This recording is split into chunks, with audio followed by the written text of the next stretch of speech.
New Year's has always been emotional for me. Even when I was younger, I'd feel this strange mix of hope, pressure, regret, excitement, fear, all at once, and I'd cry. But the year before last, New Year didn't just feel emotional, it changed my life.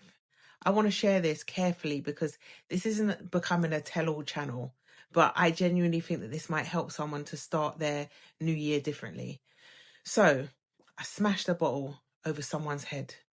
Were they goading me? Yes. Did they deserve it? Absolutely not. It was completely unjustified, and I knew immediately that I was wrong. The weeks after were heavy: court, shame, sitting with the reality of being a grown woman who had lost control in public as well. It forced me to face something I thought I had dealt with years ago. I used to have a bad temper when I was younger. People in school will tell you that I used to always be fighting, but I believed I had worked through it with therapy and personal development. People often describe me as calm, and I believe that too. But what I'd actually mastered was avoidance, not emotional regulation. I wasn't understanding my triggers. I was just staying away from anything that might activate them, if that makes sense.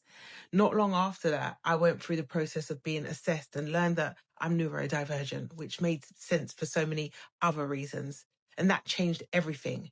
Suddenly, my reactions had a framework: overstimulation, emotional buildup, the specific trigger of being accused of things that weren't true, the light in the noise.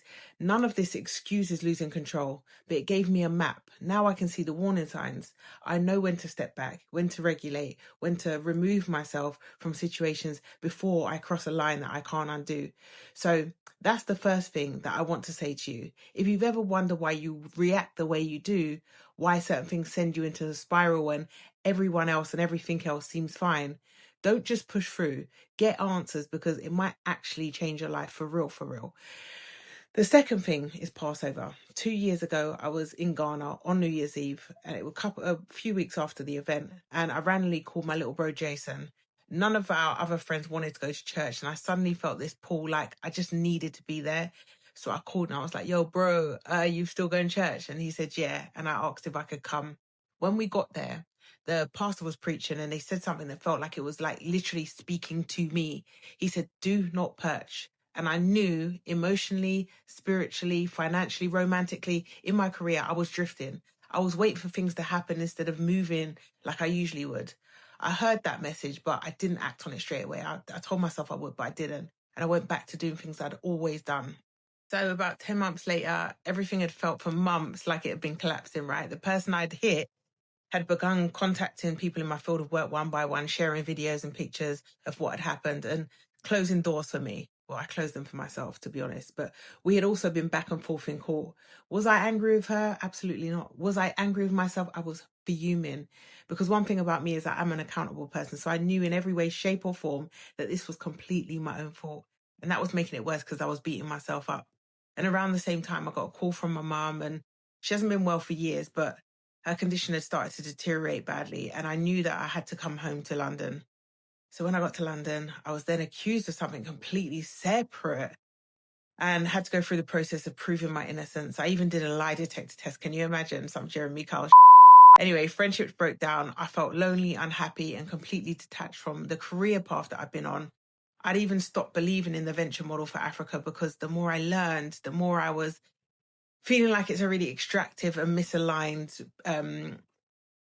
practice for me, right? So I'd start getting headhunted for roles that looked impressive and they paid well, but they just weren't sitting right with my spirit. And in the middle of all of that, I realized that I had been perching on my purpose. So I stopped forcing the doors and I learned to lean into my faith properly. I started praying for direction instead of chasing the next move that I thought was right. And then something unexpected happened. One day, I recorded a scrappy video in my gym clothes with terrible sound on the way to a birthday, just defending my friends and telling the truth, right? It went semi-viral. And then I spoke about corruption and how we've been brainwashed to believe it only exists in Africa. And that really landed. I wasn't trying to build anything. I had no fancy setup. I didn't even have a mic. I was just in my feelings at the time. But people suddenly started to listen in, right? 7 months later, and I'm on a completely new path.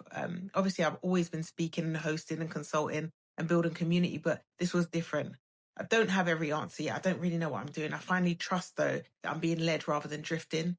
So if I leave you with anything this New Year's, it's get to know yourself, right? Get to know your triggers and don't perch, right? Lean into your faith and follow that. Honestly, I have no better advice. I'm sure throughout the years I'll give you loads of gems, but these are probably the most important ones. Anyway, I love you all. Yeah, it's a very open moment for me sharing with you my vulnerabilities and my imperfections, but I feel like it's the honest, transparent thing to do. And I hope that, yeah, it saves some of you from going through any ordeals. Anyway, love yous.